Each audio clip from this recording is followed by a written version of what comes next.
Welcome back to the next video. In this video I will show you how you can animate overlay image on React Native's new architecture on live camera video recording for Android using Media 3 and Camera X. So let's get started.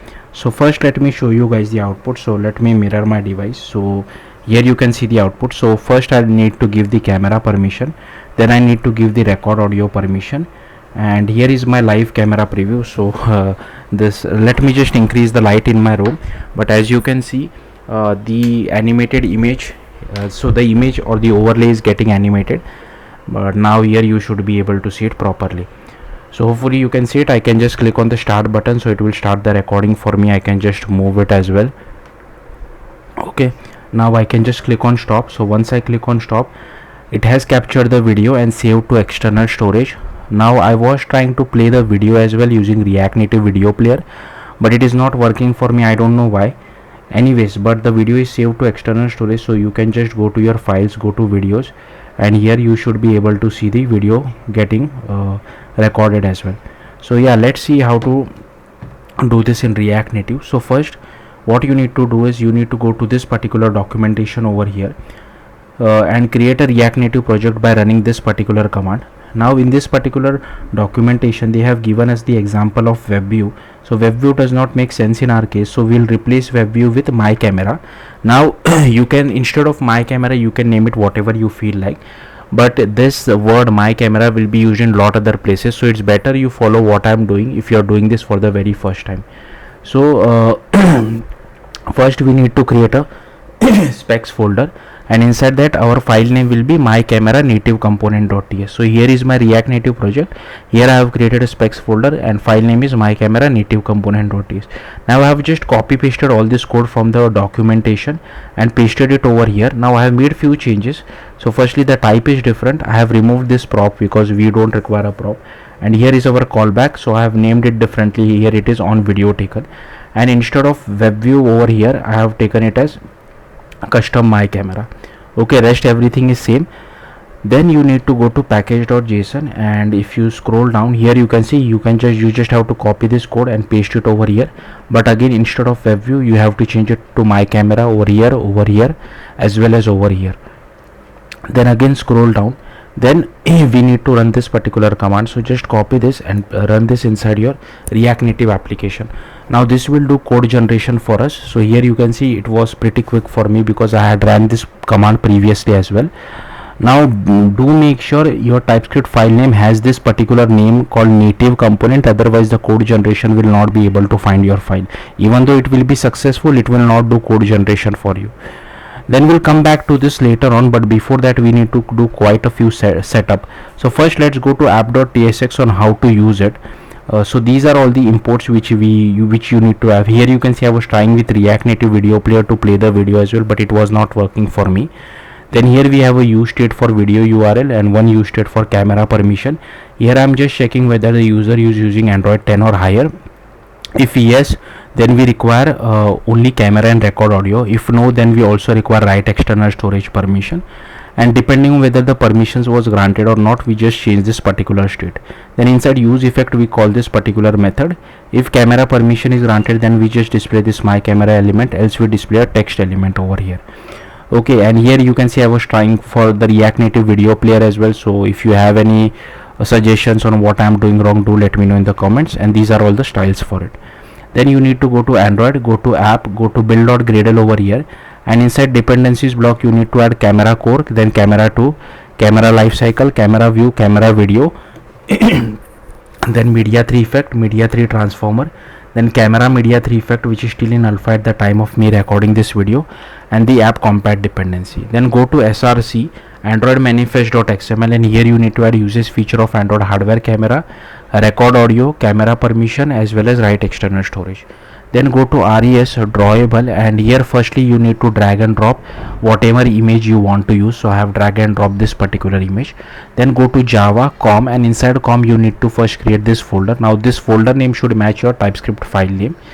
Then inside that first create this animated logo overlay.kt.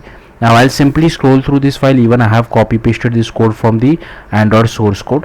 One important change which you need to make is Here you need to write com dot whatever is your application name. So my application name is my RNF2, so that's why I've written this dot r dot drawable dot whatever is your image name. That's the only change which you need to make.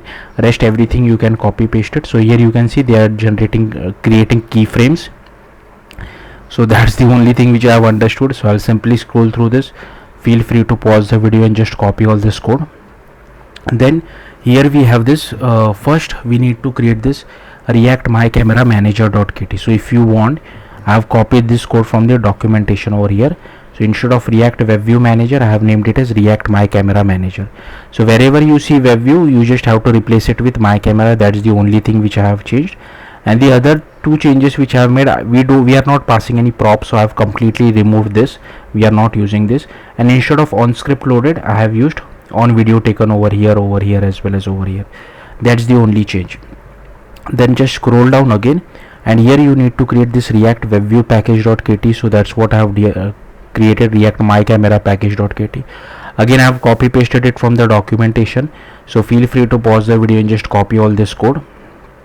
Then finally you need to go to your main application.kt. You need to add this particular import and add this particular line of code as well. So if you see, they have also shown us that.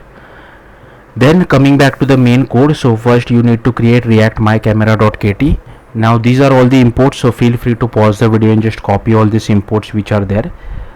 Then here we extend this lifecycle observer. Here is our theme react context. Here we get hold of our camera. This is the preview, video capture recorder. Here is our recording. Then we initialize our button. We initialize the preview. Here is your camera executor service. This is the process camera provider. Here we get our back facing lens. Here we get hold of our current activity. Then we set the layout params. Here I'll come back to this what this is. Then we add our viewfinder.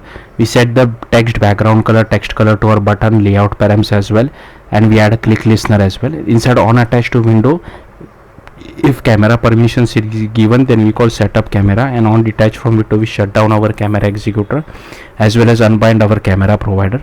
Now in this particular method over here, this is basically a hack which we need to do.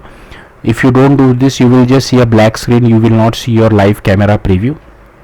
If you want to learn more about it, you can go to this particular issue over here and read more about it. So this issue has been open since 8 years. They have still not fixed it, unfortunately.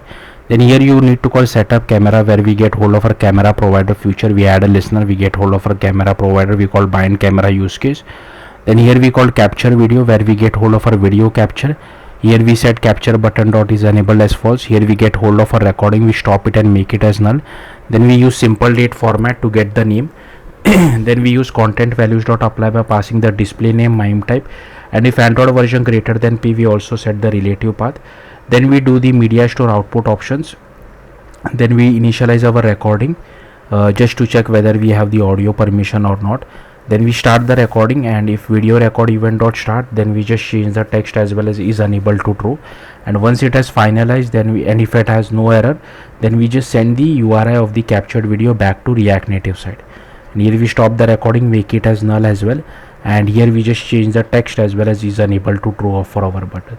This is a helper method to check whether we have camera permission, and these are some helpful variables. Now this particular bit of code which you see is used for basically sending data back to React Native side. So this I have copied it from the documentation over here. So here, but with few changes obviously. So here you can see in our case it is not on script loaded, it is on video taken, right? So that's what I'm using everywhere over here as well. And then we have this bind camera use case, where we get hold of the preview width and height, the rotation. We initialize our camera provider, initialize camera selector. Here is our aspect ratio strategy. Here is our resolution selector. Then we initialize the preview view. Here is our recorder as well. Then we initialize video capture. Then we initialize use case group dot builder, add the preview use case as well as video capture. Then we initialize the media 3 effect. Then we do immutable list dot builder, passing texture overlay. Then here we pass animated logo overlay. Then here we pass overlay effect, overlays builder dot build. Then add the media 3 effect to our use case group builder. We unbind our camera provider, we bind it to the life cycle, and here we set the camera. Then here finally we set the surface provider as well. So yeah, that's all there is to it. If you have any questions, do let me know in the comments. Thank you for watching. Bye.